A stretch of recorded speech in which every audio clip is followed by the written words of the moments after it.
Welcome student in the second part of reasoning class 6th.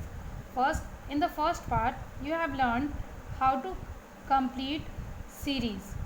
ठीक है, first part में हम लोगों ने पढ़ा कि किस तरह से सीरीज़ जो कि एक रेगुलर एक इवन रूल्स को फॉलो करते हुए कंटिन्यू हो रहा है, तो उस सीरीज़ को कैसे कंप्लीट किया जाए, जो मिसिंग सीरीज़ में जो मिसिंग फिगर हैं, मिसिंग नंबर है, उसको किस तरह से फाइंड आउट किया जाए। एंड आप लोग को जैसे ये ऑप्शंस गिवन हैं, इस तरह से इन ऑप्शंस में से कोई एक ऑप्शन उस रूल को फॉलो करते हुए सूट करेगा और वही आपका आंसर ऑप्शन होगा। तो उसमें से कुछ क्वेश्चंस हमने अप टू 26 में से जो इम्पॉर्टेंट क्वेश्चन हमें लगा हमने उस पर डिस्कस किया। Now some more questions we will discuss in the second part of the reasoning class 6। Let's start. यहाँ पे मैंने 32 नंबर के क्वेश्चन को सेलेक्ट किया है इसको समझने के लिए। इसमें करना क्या है, select the figure from the option which will continue the same series as established by the problem figure. तो यहाँ पे हमारे प्रॉब्लम फिगर दिया है, देखते हैं कितने प्रॉब्लम फिगर्स यहाँ पे गिवन है। 1 2 3 4 5 and the 6th you have to find out. तो यहाँ पे 6 में कौन सा जो फिगर होगा वो हमारा करेक्ट होगा, इसके लिए हमें देखना है कि ये कंटिन्यू कैसे कर रहा है, किस रूल के थ्रू ये आगे एक्सटेंड ये फिगर कर रहा है। ठीक है, तो मैं यहाँ पे इस फिगर को एक्सप्लेन करने के लिए बता रही हूँ। सबसे पहले इस डैश को देखते हैं, ये डैश किस तरह से मूव कर रहा है। ये डैश वन टाइम एक्सपेंड कर रहा है, यहाँ से ये इस फिगर में ऊपर की तरफ गया है। ठीक है, ये क्लॉकवाइज जा रहा है, यहाँ क्लॉकवाइज गया है ऊपर की तरफ। लेकिन थर्ड फिगर में ये क्या किया है, फिर हाफ टर्न लिया है। फिर से देखिए यहाँ पे ये एक फुल टर्न लिया है, इस कॉर्नर से इस कॉर्नर पे गया है, इस फिगर में यहाँ आ गया है। बट थर्ड फिगर में क्या हुआ है, ये हाफ टर्न लिया है। एंड फोर्थ फिगर में 1 सेकेंड हाफ टर्न लिया है, यानी कि एक बार फुल फिर हाफ और फिर हाफ लिया है। तो नेक्स्ट टाइम क्या हो रहा है, फिर यहाँ पे फुल हो रहा है। तो फुल के बाद फिर क्या होगा, हाफ ही टर्न लिया जाएगा इसका। तो इस हिसाब से हमारा जो आंसर फिगर होगा डैश का, वो नेक्स्ट टाइम कहाँ आएगा, यहाँ आएगा। ठीक है, अब इस सर्कल को देखते हैं, ये क्या पोजीशन बना रहा है। यहाँ पे ये सर्कल पूरा से ब्लैक है, यहाँ पे ब्लैंक है, फिर यहाँ ब्लैक है, फिर यहाँ ब्लैंक है और फिर वापस यहाँ पे ब्लैक है। तो नेक्स्ट क्या होगा, ब्लैंक होगा। और वो सेंटर पे ही है तो सेंटर पे ही रहेगा। But what about the third figure, यहाँ पे थर्ड फिगर में एक स्क्वायर बना हुआ है। आप कह सकते हैं कि 4 लाइन सेगमेंट का एक फिगर बना हुआ है। बट यहाँ पे क्या हो रहा है, ये 4 लाइन सेगमेंट का फिगर एंटी क्लॉकवाइज 1 टाइम जो है मूव किया है, यानी कि यहाँ से यहाँ गया है, देखिए यहाँ पे। बट यहाँ पे आते हैं ये 4 लाइन सेगमेंट से बना हुआ फिगर 5 लाइन सेगमेंट का हो गया है। ठीक है, और एंटी क्लॉकवाइज 1 टाइम मूव कर रहा है। तो इस हिसाब से ये फिगर नेक्स्ट 1 टाइम मूव करके यहाँ जाएगा, देखिए यहाँ गया भी हुआ है। ठीक है, लेकिन यहाँ 1 टाइम मूव करके यहाँ पहुँचने के बाद इसने क्या किया है, एक और लाइन सेगमेंट बढ़ा लिया है। ठीक है, तो यहाँ 4, यहाँ पे 5 और यहाँ पे 6 हो गया है। ठीक है, 6 लाइन सेगमेंट का ये फिगर यहाँ पे बना है। और ये जा कैसे रहा है, एंटी क्लॉकवाइज मूव कर रहा है 1 टाइम, यहाँ से यहाँ फिर यहाँ से यहाँ, देख सकते हैं आप यहाँ पे। नेक्स्ट में क्या हुआ है, फिर से वापस ये यहाँ से 1 टाइम जाएगा तो यहाँ होगा, जो कि इस फिगर में है। बट यहाँ पे क्या किया है, ये वापस 4 लाइन सेगमेंट वाला फिगर बन गया है।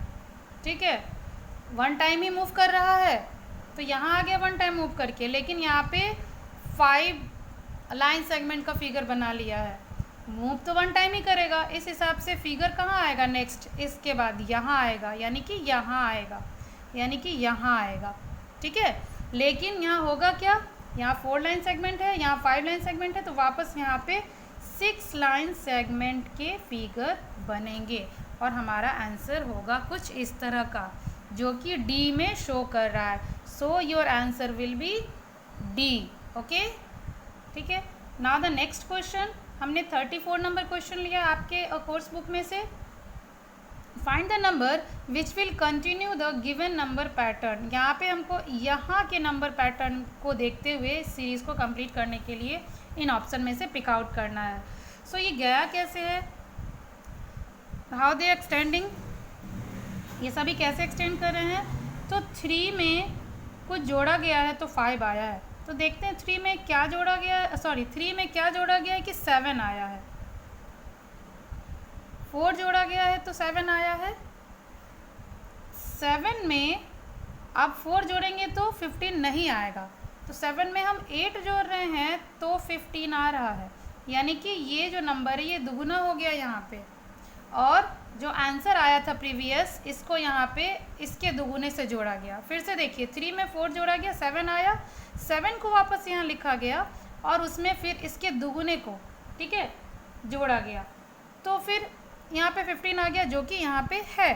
अब हम यहाँ वापस 15 लिखेंगे और उसमें क्या जोड़ेंगे, अब 8 को नहीं जोड़ेंगे, अब 8 के डबल को जोड़ेंगे, ठीक है, क्योंकि यहाँ पे हमने देखा कि ये दुगुने से ही जोड़ने पे इसका आंसर आ रहा है।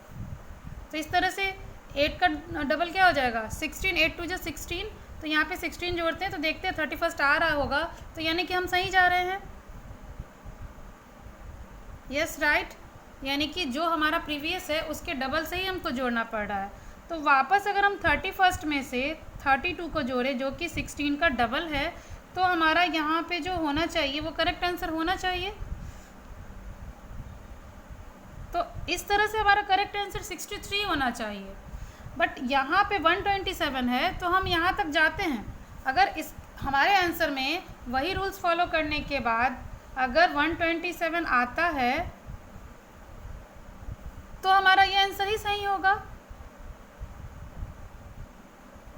Yes, we get 127, so the 63 will be the correct answer for this. तो हमारा क्या हो जाएगा 63. Now the next is 39th question. Find the missing number if same rule is followed in all these 3 figures. तो इन तीनों figure में same rule follow किया गया है, तो हमको देखना है हमें कि कौन सा रूल फॉलो किया गया है। इसमें 3, 5 और 4 है और 7 है।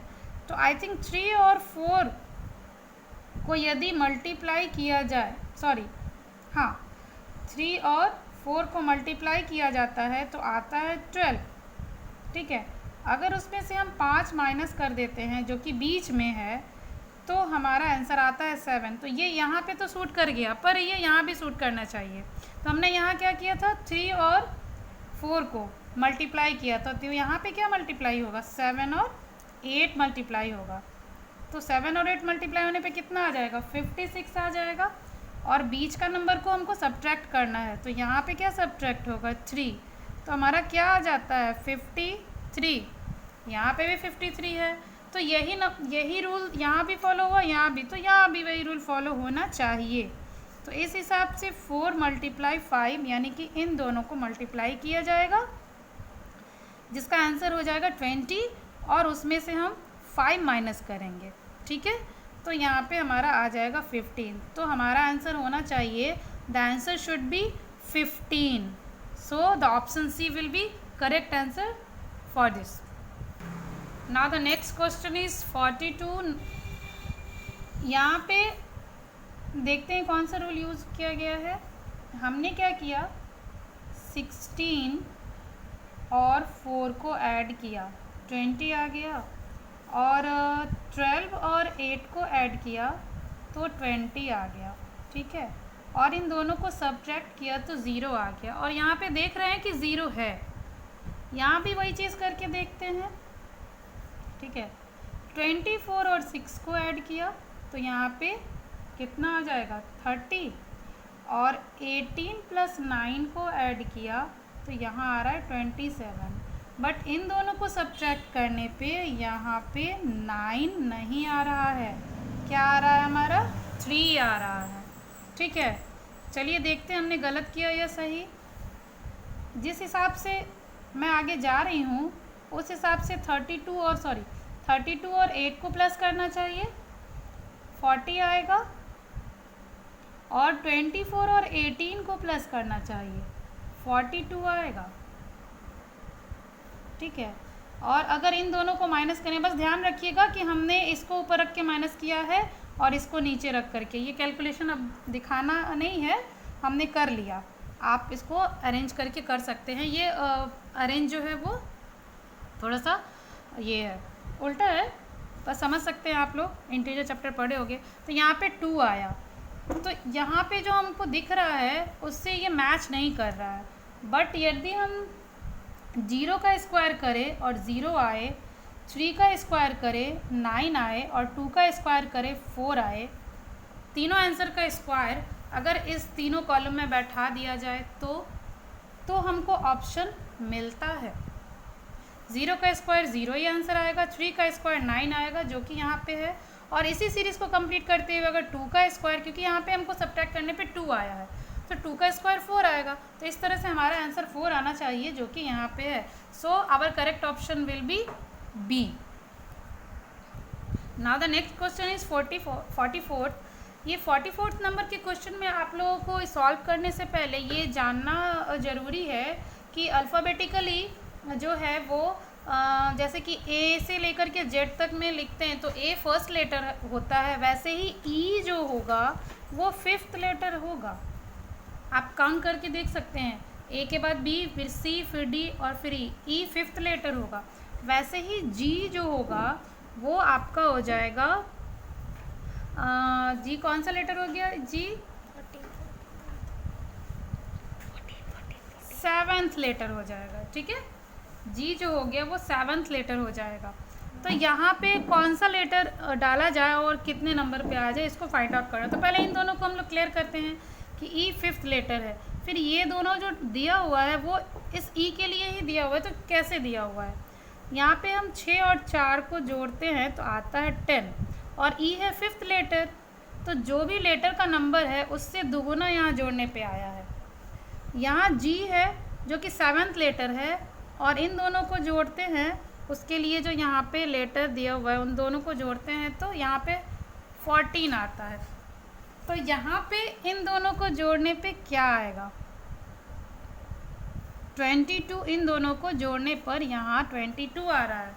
तो यहाँ पे जो लेटर होगा वो 11th लेटर होना चाहिए, तभी तो जो लेटर है उसका दुगुना आ रहा है हमको इन दोनों को जोड़ने पे, तो यहाँ पे 11th लेटर होना चाहिए। तो 11th लेटर हमारा हो जाएगा के, ठीक है। आप काउंट करके देख सकते हैं 11th लेटर हमारा के हो जाएगा, और उसका दुगुना 22 हो रहा है जो कि 9 एंड 13 को जोड़ने पे आ रहा है। सो हमारा ऑप्शन क्या हो जाएगा? Our option will be B, के, ठीक है। लिखने में दिक्कत होगा। Now the last question is 47th question. यहाँ पे लेटर्स के सीरीज़ हैं और ये सीरीज़ किस तरह से गए हैं इसको आप लोगों को देखना है, ठीक है।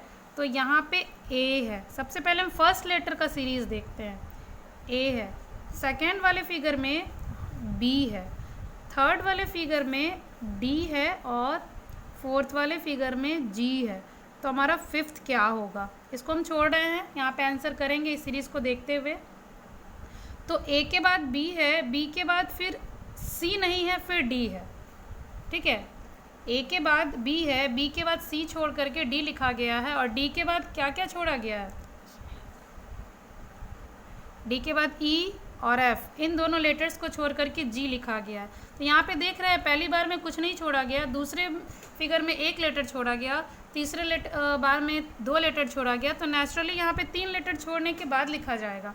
तो जी के बाद एच छोड़ा जाएगा, आई छोड़ा जाएगा और जे छोड़ा जाएगा। तो यहाँ पे हमारा आंसर के होना चाहिए इस सीरीज़ का। नाउ द नेक्स्ट आर है, फिर यहाँ पे आर है, उसके बाद क्या है?